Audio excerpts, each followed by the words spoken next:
Welcome to the weekend with me, Steve Savant, national insurance columnist and host of the daily internet talk show, The Business Insurance Zone. Today, I'm on the internet on one of the most infamous sites in history, the usdebtclock.org, where all the statistics that we've been hearing about in articles and so forth, and I'm still amazed that most Americans have not visited this site. Today, as we're looking at this site, we're running at $15.7 trillion in debt, which is right now, I'm guesstimating about $25,000 a second. So when you think about that, that number is 15.7 trillion. If you were to break that out per citizen, and of course over on the clock it shows us that we have a U.S. population today of about right around 313,481,749. So we got about 313, probably by the time this actually changes, probably going to be close to 314 million. That means that every citizen would have to pay about $50,000 to retire this debt. However, the problem is that not every citizen pays federal taxes.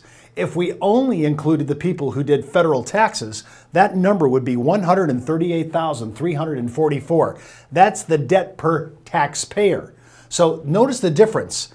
Per citizen, it's 50,000, and that's everybody, including children, babies, old people in the homes, 50,000, but it's 138 per taxpayer. When you start to look at that, that is a huge issue.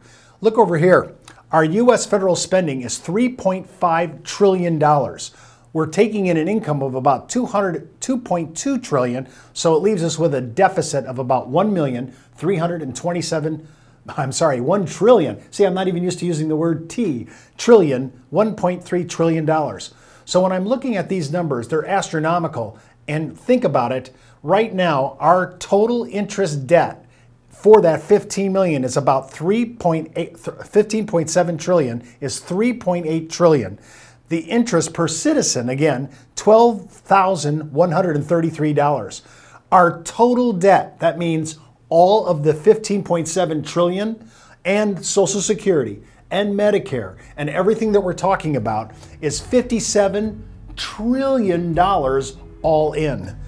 That's $183,189 per citizen, and remember, not everybody pays taxes.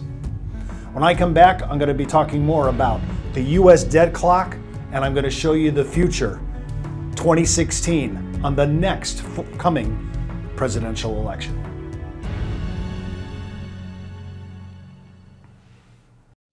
Companies in our business are always touting service, products, and underwriting, and we do that too. But here's the difference.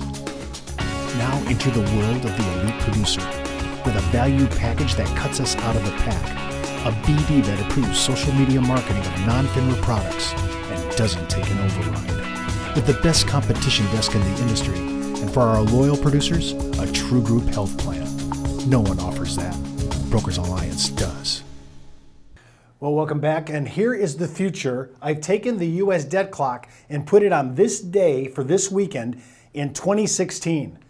The Congressional Budget Office holds our debt at $18 trillion.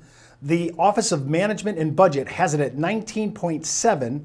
The GOP House Committee has it at $18 trillion.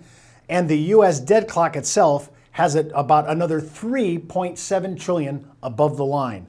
So if you take even the most conservative, you're looking at $18 trillion by the CBO, which the Congressional Budget Office has rarely been accurate. So when I look at that, it's probably not that number. It's more like one of these two numbers.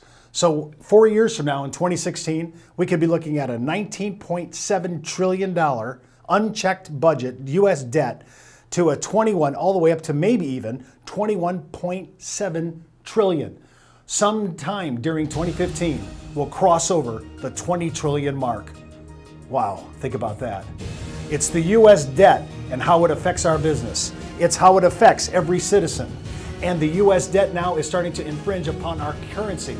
Our currency is becoming vapor on paper. That's what we get for coming off the gold standard in '73. I'm Steve Savant. Have a good weekend.